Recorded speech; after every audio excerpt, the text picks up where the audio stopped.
Welcome to the Hot Read. That is James Foster. I am Braden Gall. We're brought to you by ML Rose here on the 440 Sports Network, YouTube page, and across all platforms. Thumbs up, notifications turned on. You can catch James's work, of course, his film breakdown on the 440 Sports YouTube page as well. Make sure you check that out each and every week. A lot of it focused on Cam Ward. James, how are you, sir? You feeling better? I am. Yeah, nasty sinus infection last week, but ready to get back to it. Well, we got to catch up with Mike Herndon for the first time in a while, so it was good to have him. Again, 7 great locations of ML Rose all across the mid-state area, all across Middle Tennessee. Fantastic beer menu that they source locally with all the best craft beers. They have a thing called the Beer Council where they get together in a room. This is actually similar to what the Titans have been doing lately. They get together in a room and lots of people, they discuss and break down all the things that they have and what they want on their taps, and then they make a good selection. And maybe they trade one beer for another beer and a draft pick. You never know. So make sure you check out ML Rose Taps. And, of course, the Wing Wars, SEC football Wing Wars on Saturdays. Great place to watch Titans games on Sundays. They got drink specials, 2 for $1, and great food, great burgers, great dipping sauces. You got the brunch menu, but also on Saturdays you get a wing special. And if you tell your server, your bartender, hey, I'm a Tennessee fan, hey, I'm a Vandy fan, they will put those wings on a chart. We are tabulating citywide which SEC fans eat the most wings. So far, Tennessee 1, Vanderbilt 2, Alabama 3. No surprise there. No surprise there, James. So ML Rose, everybody. Go to ML Rose. All right. We're going to talk. We'll obviously talk about the Texans game coming up this weekend. Some interesting stuff to get into there. What's going on with Houston, frankly, is a question I want to ask you a little bit later on in the show. Where can this team win? Because they don't have pass rushers to attack a bad offensive line, and they don't have an offensive line to block a great pass rush. So we'll get into that. Also, all the big changes with Bo Hardigree. What do we expect to see out of the offense? And the Jarvis Brownlee situation. So first and foremost, James, what did you, when you watch film and you study Jarvis Brownlee, I think the controversy has kind of been blown out of proportion in general. What did you see with him in the first year and a handful of games? Did you see a player that could be a building block foundational piece for the future? Did you see a contributing player? Did you see a starting player? What did you see out of Brownlee in the first year and some change? Yeah, I thought he was kind of a fringe starter.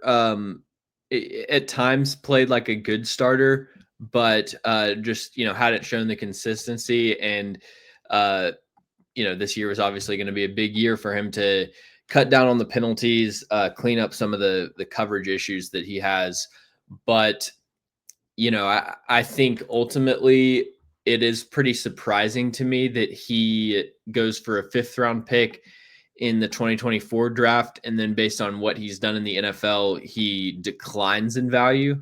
Like that's pretty surprising to me. When you add in, what he's like off the field, that could obviously impact it, but I don't have any personal insight into that. I mean, from what I understand is he might be, he's certainly handsy, lots of penalties, and wasn't really willing after 3 penalties in week 1 this season. People were like, hey, what do you need to do to clean up your game? And he's like, nothing. So maybe that's some of this. Maybe, I've heard all the reports, the same things you've heard. I've done some digging at the Louisville college level as well as with the Titans. And from what I understand, there might be a tiny bit of immaturity, but this is not a cancer of the locker room type of situation from what I understand. And so maybe I think, I don't know, I said this on a football show yesterday with Nick Suss, but that is Occam's razor here. The most logical explanation is probably the explanation, which is, he's a 3rd-string corner on this team behind McCreary and behind Snead.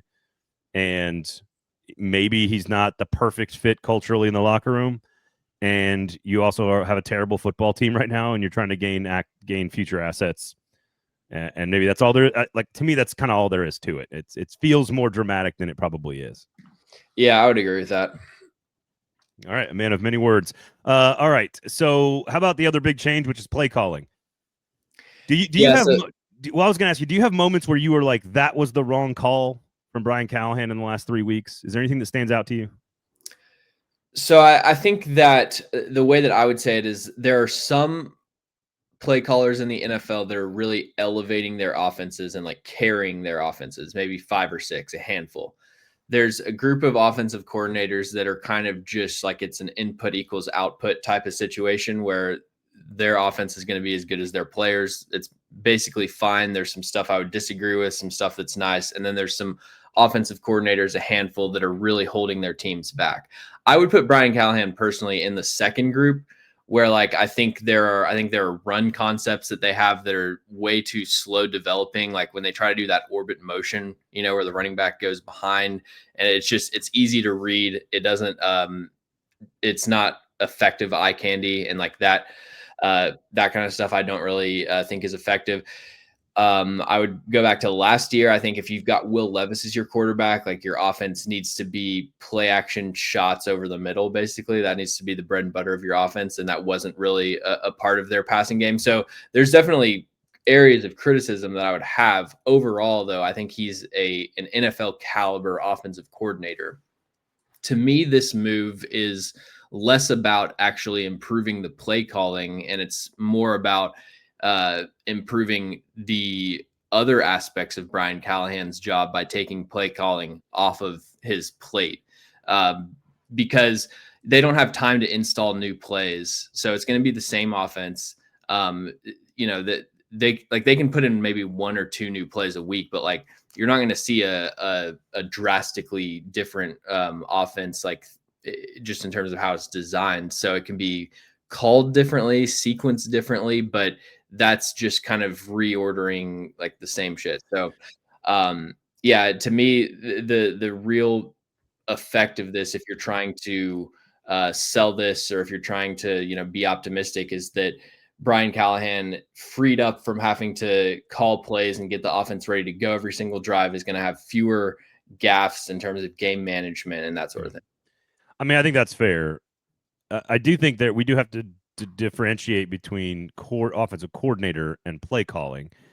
And certainly Nick Holes, not Bo Hardigree or Brian Callahan, is technically the offensive coordinator. And they're all, to your point, they're all doing the coordinating, building the offense, installing it. Here's what we believe in. Here are the concepts we believe in. Here's the route trees, whatever combos. Like they sort of put that all together. Brian Callahan, kind of the tip of the spear. But there is a feel element to play calling that is sort of just inherent in who you are inside of the game. You either have the feel for it, sometimes you don't. Sometimes, to your point, you're just kind of there. And the scheme, like I think Brian's scheme has been fairly sound all throughout last year and the 3 games. I think you've tended to agree with me on that. I feel like, yeah. And so what I'm curious about is that do you have any moments in the last 3 games where you remember going like, what? Because I feel like it happened with all the previous Vrabel coordinators, where we'd have these moments, and it probably was on first down, and we're like, why are we running Derrick Henry into a 8-man front on first down every single drive or whatever? There were plays where we just remember like that call that was made. And certainly Brian's choice to take a shot on first down against Denver at the end of the first half, maybe.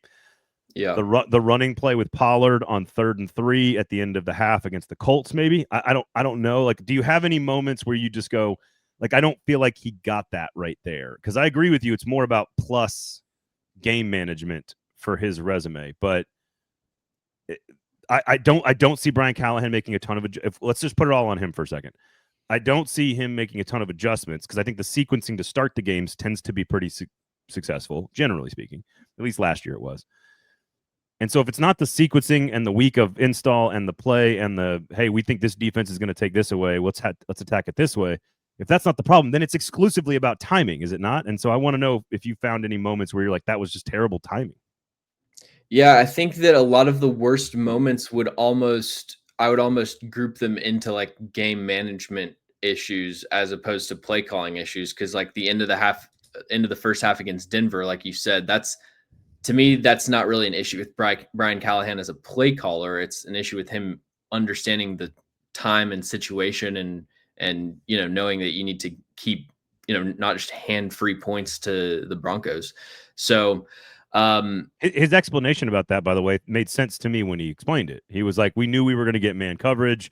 We knew we were going to get a look that we thought we could attack with this player and this player. So we decided to take that risk reward decision. So like even in that moment, the reasoning behind it makes sense. Whether it's the right decision or not is, that's a different thing.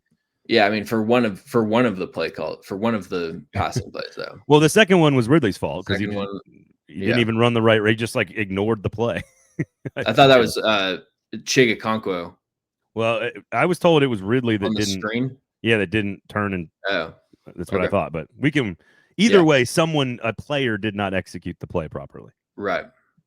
And I mean, I think the other thing that I would add, and it's a good point about like how you've got the offensive coordinator, you've got the play caller, we've got Brian Callahan. There's a lot of cooks in the kitchen, so kind of parsing out what the exact responsibility is can be kind of difficult. But I do think in general, the execution of the offense is terrible, and that comes down to talent first and foremost, but also partially to offensive coaching, and you could throw penalties in there. So even if it's designed like on the whiteboard at a decent level, it's not executed at a pro caliber level at all.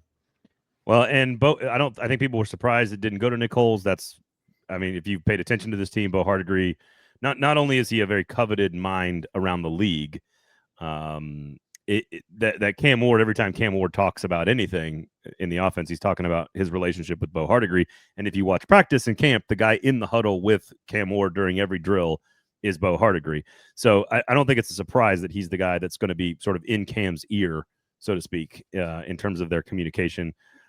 It'll be interesting to see if on 3rd and 7 in a critical situation against a really tough pass rush, which we're about to talk about, that all of a sudden they've got the right call on, and I think that's going to be a thing where we just go, oh, was that Bo? And Brian unfortunately has to eat this part of it, which is if it's really good and it works, Bo's going to get all the credit.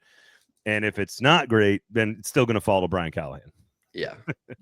So, well, Mike Herndon has a great piece on Paul Kaharski on Bo Hardigree, which I'd recommend everybody reading. It's so hard for me to buy in after Brian Callahan. It's so hard for me to buy into somebody who's like objectively a good coaching candidate, because it's just when you change scenery, it almost like never translates. We have literally no idea of how to project whether or not a coach is going to be good. Cause like on paper, Brian Callahan looked like he checked every single box. Yep. Turns out can't coach. And the next coach could the next coach on its face could look like a terrible hire. And then it turns out he just fixes the culture. Like it's a crapshoot. And so that's why I never really have super hard set takes about like coaching hires, because I know it's going to blow up in my face. I may be getting this number wrong. I think that's a smart way to look at it. I think I might be getting, but Nick Suss said this on a football show on Thursday. He said, he's like, there's 16 coaches, I think, in the league that came up as offensive coordinators, which sounds about right, half and half, and that only 2 of them got their head coaching job, call plays, having never called plays in the past. You want to guess who those 2 are? So they call plays now as head coaches, and they didn't call plays in the past. Well, it's probably not good podcast content for me to sit here and think about them. So it's Brian Callahan. Oh, okay, yeah. And the other guy getting fired, Mike McDaniel. Oh, okay, yeah. So I just thought that was apropos, coincidental, ironic. You tell me what you think it is. So really, if we could put them together, like get Mike's run game coordination with Brian's pass game coordination, and then Bo Hardigree can call it. See what that works. All right, let's talk. Hopefully they don't take Mike McDaniel's speaking cadence. Yeah, it's wild. Like something I've consciously been trying to do is work on removing ums and filler words from my speaking. It's a growing process, but even in that sentence, I watch Mike McDaniel's coaching interviews, and it makes me feel so much better. I'm like, oh, dude, I'm miles ahead of the this way guy. You win the game is by winning the game. There's too many real words in that sentence, and not enough pauses, not enough ers and ahs. Yeah, there you go. Oh, that's true. Win it's the way I'm with you. It's weird. He's got some like South Florida swag to him, how he walks around, but like he does not have. And I think again, sneaker game strong, and I do think his run game scheme is really fascinating. Yeah. Like his stuff, like he will be a fantastic non-play calling offensive coordinator. He's the guy you want just kind of in a back room. Yeah. cooking shit up, just like feed him under the door. Like, don't Yeah. unlock the door. Just like let's just feed him under the door. We'll give him some MO Rose wings and go burgers. watch Ferris State tape and steal their best red zone plays and like He's smart. His job. He's a smart dude, Yale guy. Okay, so let's ML Rose, by the way, as I just mentioned, great way to feed your crazy scientist in the back cooking up plays. If you also great place to take the kids. Great place to do trivia night. They got trivia night. They got drink specials all the time. It's a great place to watch SEC football, college football on Saturday, and the NFL on Sunday. Award-winning wings and burgers and beer and all kinds of great stuff. All right. Any other big change? Any other things you think? I mean, the injuries are bad; they're piling up. Any other big changes you think? How about this? I'll leave this conversation with changes too. Is there a mark in the season that you have circled where the conversation around Callahan's future becomes front and center, or is it already there? Oh, that's news to me if it's not front and center already. It's not happening. They may be talking about it, but they're not going to fire. Oh, like within the Titans front office. So I mean, where it's real, where it's not. When just do the gears Twitter. actually start turning? Yeah. I mean, the obvious one that everyone's pointed to is the Patriots game week 7 because Amy seems to be responsive to public embarrassments, and so if Vrabel comes in and wins, I think that would be an easy place to point to. For me personally, it's kind of like, what's the point of firing Callahan midseason? For me, I view him as one of the most fired men in America. And if they want to rip the Band-Aid off in January or they want to do it tomorrow, ultimately, like, what effect is that going to have? I think keep the same offense because the offense isn't totally dysfunctional. Like, keep it for 1 year and just like have Cam Ward kind of play out his rookie season and then bring in the new coach. If you want to, is there somebody on the staff you'd want to give an audition to? Like, because everybody knows Mike McCoy and everybody knows Fossil and everybody knows old Callahan. Like, I don't think any of those guys are going to get the job full time. So whatever. McCoy would be a great placeholder in theory. The only one that comes to mind, and I have not talked about this in any other show, is if his defenses are going in the wrong direction right now in a big way. He's losing a lot of pieces, but Denard Wilson was a guy that was supposed to be a candidate for these kinds of jobs in the next year, 2 years, 3 years, whatever. So if you wanted to give him a month of games and just see how he handles it, that's not a terrible idea. But I'm with you. I don't think it buys you much. You're not going to go hire some guy who's sitting on the street right now and to be your head coach like right away. So that it doesn't buy you anything to be first. I do think I will say this about it's not just the owner though that has the Patriots game circled. There are major important pieces in the front office that are obsessed with Mike Vrabel in the Titans. I just want to put that out there. So what I would say is as far as Denard Wilson, I'm not personally super interested in hiring Denard Wilson as the head coach because I do still think it's the correct process to bring in an offensive mind so that you aren't cycling, offensive systems every 3 years.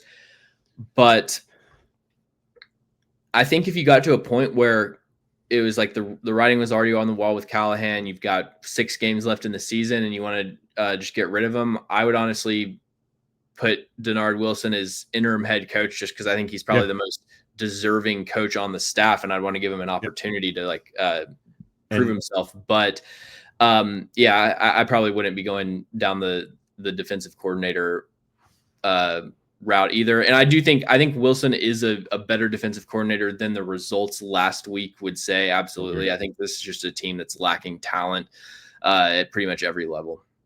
And I'm with you. Like, I don't think he's an actual candidate should they fire Brian Callahan. He's not on a top 10 list. But to your earlier point, none of us have a freaking clue.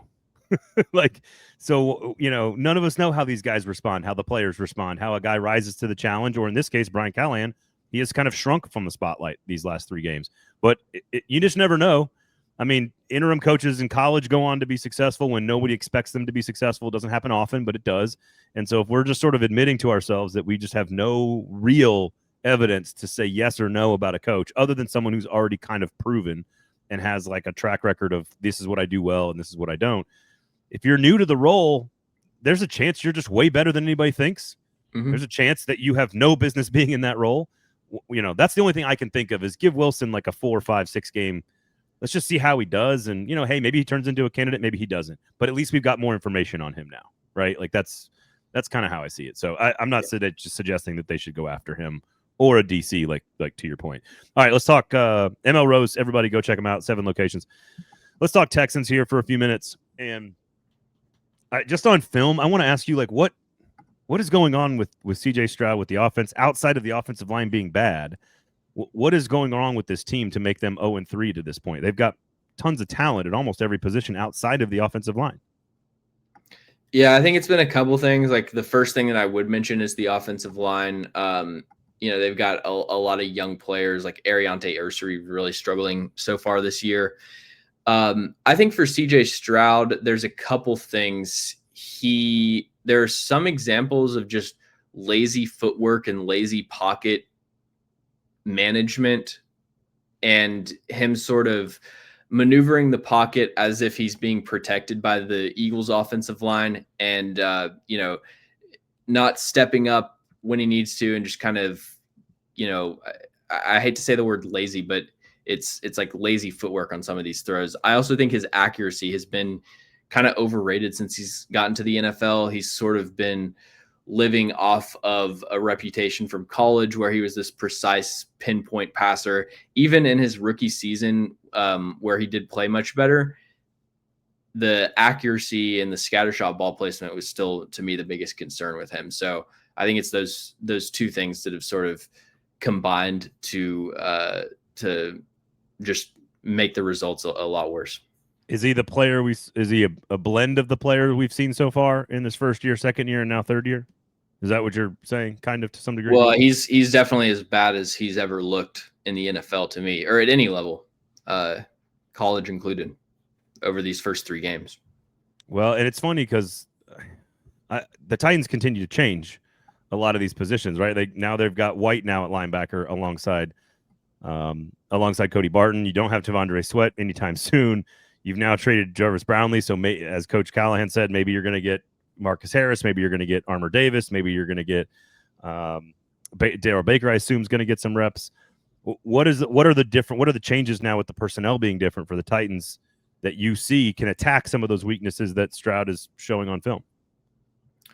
Well, I don't know how much the linebacker changes would really impact with Stroud specifically. But I mean, I think continuing to rotate the pass rushers. I actually thought that Oladejo had a nice game by his standards last week.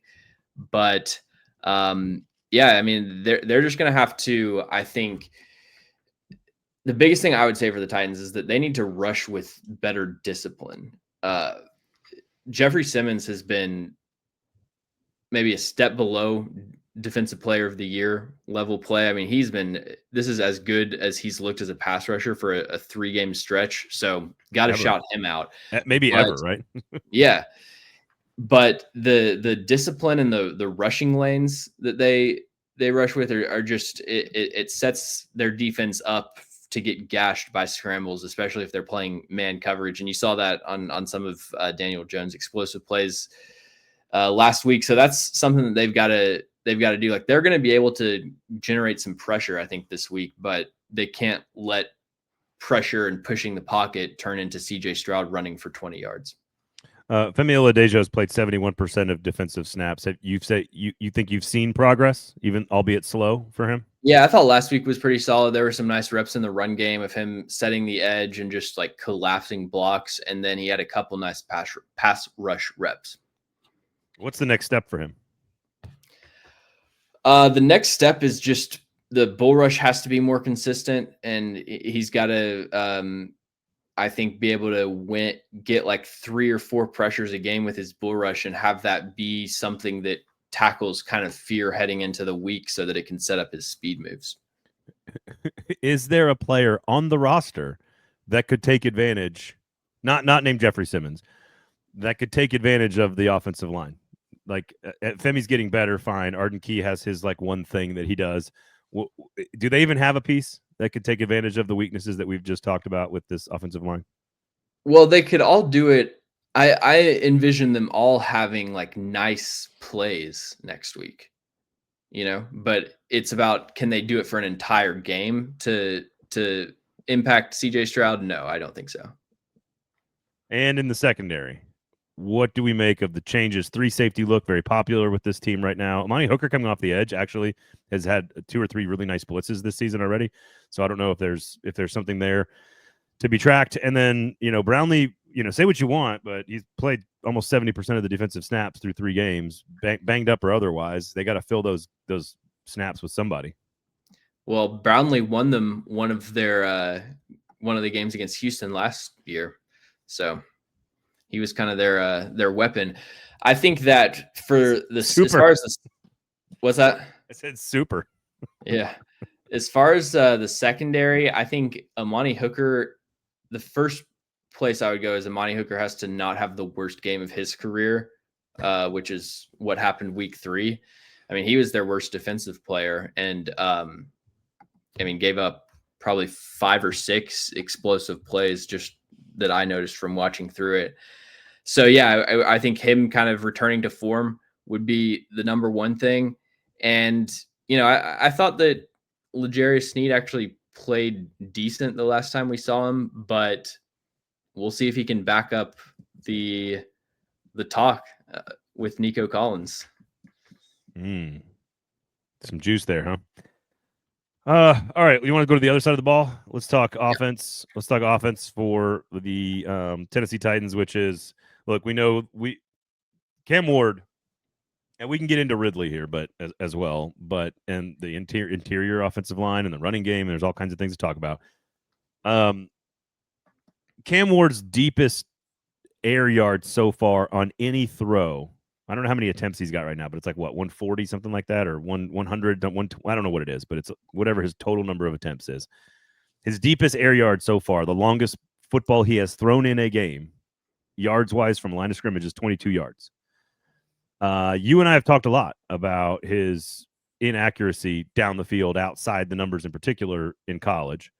And it seems like when you have a bad offensive line and you don't have a lot of time to throw, and you have a rookie quarterback who's learning the speed of the game, and your weakness is kind of maybe down the field stuff, it makes sense that you're not able to do a lot of that in the flow of the game.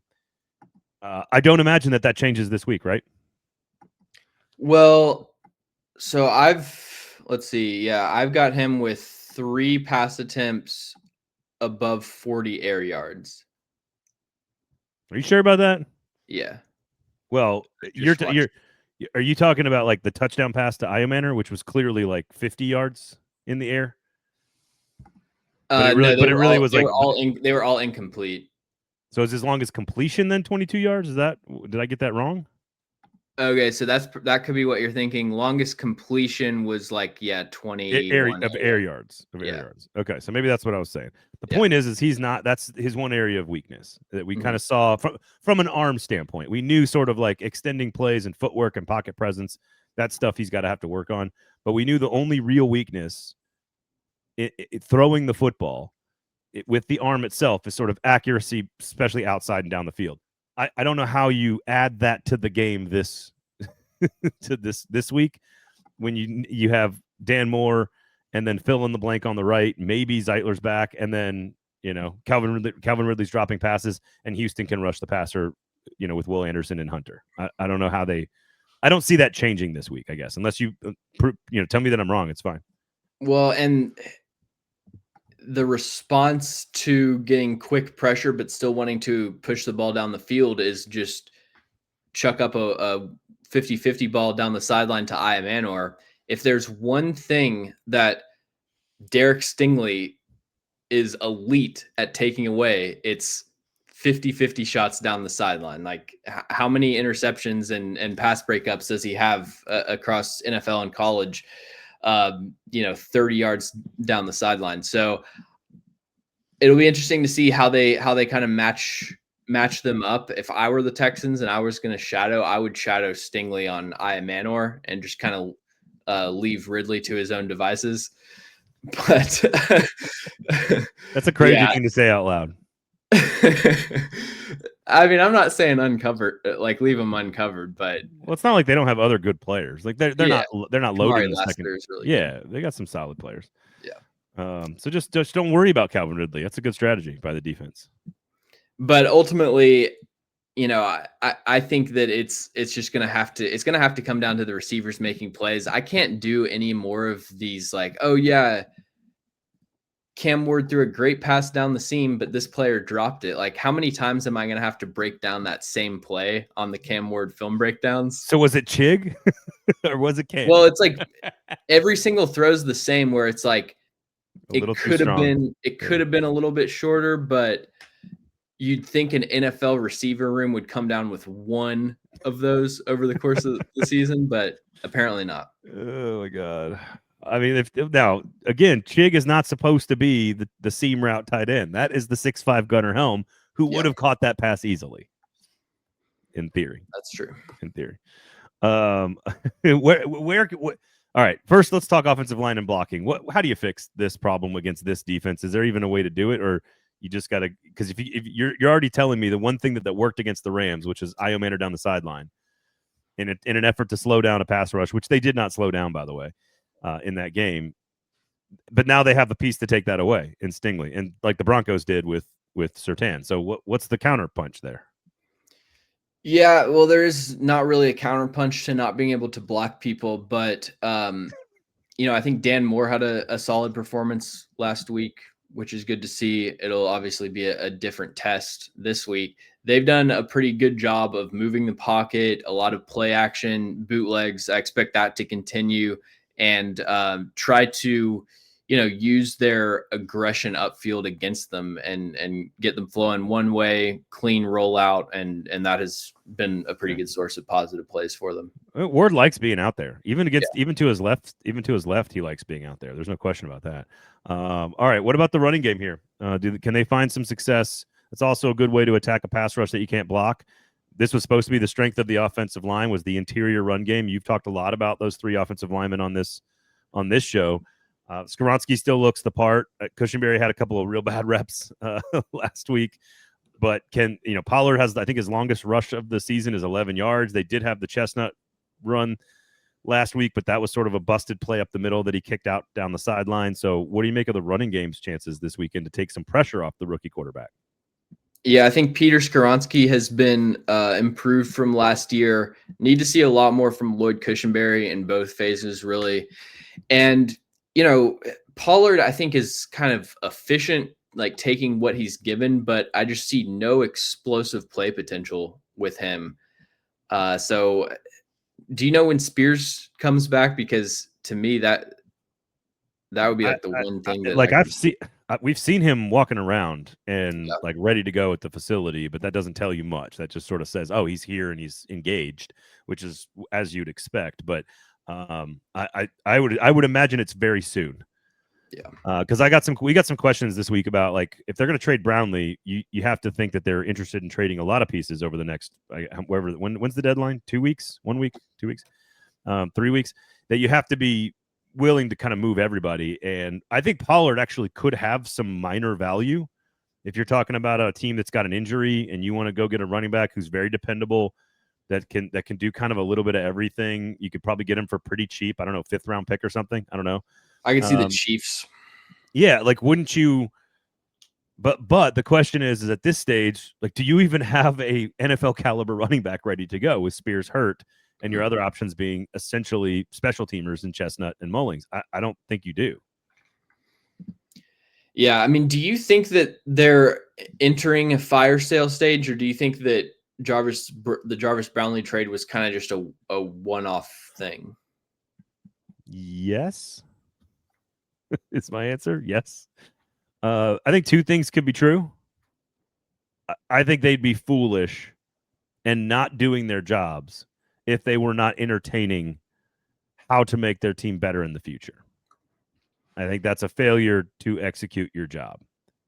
I do think Brownlee is a different type of situation. Not dramatically so, but just a different type of situation.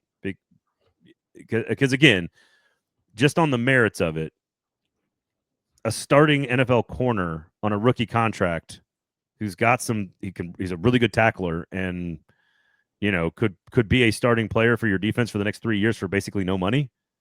It's hard to give up those pieces, even if they're average, even if they are a little bit of like a tricky personality or whatever. And it's hard to explain that to people because I think he plays hard. I think he's tough. I just think there's a little bit of like, he wasn't a perfect fit here. Yeah, not a bad guy, just not a perfect fit here. So I mean, I'd be surprised if they were not looking to trade more pieces. Don't you think? I mean, they're not coming out of this and challenging for a playoff spot, James. No. Yeah, I would be in favor of trading pretty much anyone that's not a last 2 years draft pick, pretty much. What about those young offensive weapons? I'll finish up here, and that is I was looking at this. DK played 34% of the offensive snaps last week. Helm only played 37% of the offensive snaps. Iomanner's at 75%. It's clear that Iomanner's the number 2 and that they're going to go to him and use him in that role, which is great. Do you want to see more DK? Do you want to see more Helm? Are they getting used the appropriate amount? Are they being brought along at the right speed? What do you make of the rookie class in terms of the playmaking in the offense? I think assuming that DK starts to gradually increase his role in the offense, I think I'm good with his usage. Kind of slowly bringing him along. One of these days he's going to get a touchdown, but he's shown the ability to create explosive plays for sure. And then Gunnar Helm is the one guy that I would say I definitely would like to see more of. Yeah, I agree. All right, I have been impressed. I've been impressed with Iomanner for sure. Yeah, he's a good player. All right. What do you got prediction-wise? What do you want to tell the folks about the game? You want to give me a number? What do you think here? Because, I mean, this could be one of the ugliest 3 hours of Titans football you're going to watch all season. Yeah, man. Even in a win, it's going to be hard to watch. So I'll actually predict a win, and I'll say 20-16. Oh, somebody's going to get to 20. You're optimistic. I think it's like 20-16. I think it's 3 hours of excruciating football. I think it's 12-11. Yeah, it's gonna be something stupid like 15-11. Didn't the Titans beat the Texans like in 2008 or something? And Rob Baronis had 6 or 7 field goals, and that was it. That was all they scored. Let me see. 2000. What you said it was? Oh, I don't know. It was like pre-2010. Only the real sickos will know this one. Yeah, no, I know what you're talking about. There was a 13. Look at you, dude. 13-12. A loss to the Houston Texans. No, it's a different game. Okay, hang on. That means there's more than one sicko. This is a Rob Baronis. 1, 2, 3, 4. He kicked 4 field goals in that game, and they lost 13-12. I think you got the game right. I think you got the outcome wrong. No, okay. 2007, Titans kicker Rob Baronis sets an NFL record by kicking 8 field goals, including the game winner in a victory over the Houston Texans. I think it tells you everything you need to know about this entire history of this organization, that there are 2 Rob Baronis Houston Texans games. Yeah. Yep. Unbelievable. The other one that year, Joey Sly game. The other one that year, by the way, was a 38-36 barn burner down in Houston that the Titans won. So there you go. But you said 2007? Yeah. How many field goals do you need to set the record? You need 8 field goals? Maybe that was the October 21st, 2007. That was it, the 38. It was 38. So it wasn't just field goals. Right, okay. I got you. No. Most field goals made and most points scored in a game without a touchdown. Okay, so 52-yarder, 25-yarder, 21-yarder, 30-yarder, 28-yarder. Or 38. Yeah, Chris Henry scored a touchdown. Rushing 4-yard rushing touchdown for Chris Henry. The Arizona pride of the Arizona Wildcats. 43-yard field goal, and then let's see here. 29-yard field goal, and then another 29-yard field goal as time expired to win the game. Oh, if we could be so lucky. Joey Sly, 3 60-yard field goals. The Titans never cross into the Texans' 40-yard line, and they win the game with 4 60-plus yard field goals. All right, what do you got for the good folks? Where can people find your work? YouTube page, where can they find you? Yeah, YouTube, just search James Foster, and on Twitter @NoFlagsFilm. See here, I'm going to check out the 440 algo here. Hey, you're the first one that comes up, big guy. I guess Hey, I guess I'm subscribed to you, so I we're guess it rolling. doesn't matter. So you think Delane is the number one corner in the draft and Bain's the number one edge rusher in the draft? Is that where you're Yep. at right now? I've been writing Yep. about those two for PK a lot. So Delane had a great game against Clemson. It was like, oh, welcome Virginia Tech transfer. Yep. He had Yeah, 30 he was 30 plus outstanding. starts. I think he had 30 starts, 29 starts maybe at Virginia Tech. Yeah, So there you something go. like If you want to break down some draft stuff, make sure you go check out James Foster on YouTube, and you can follow him on Twitter there. You can get to all the other great shows, of course, at the 440 Sports Network. We do appreciate that. We're also not only just covering the Titans with the Music City Audible, with the Paul Karski podcast. We got Stillman and Company now on here. We've got a football show. We cover SEC with SEC Football Live. We got the Gold Standard covering the Preds. We got Club and Country covering Nashville SC. We got all kinds of stuff covering Middle Tennessee sports. So make sure you check out all the great products on the podcast channel, the YouTube page, and all the socials as well. For James, have a good weekend, my guy. Good to talk to you. Otherwise, I guess enjoy Sunday afternoon. I don't know what to tell you. For James, I'm Braden. Stay safe. We'll talk to you next time, everybody.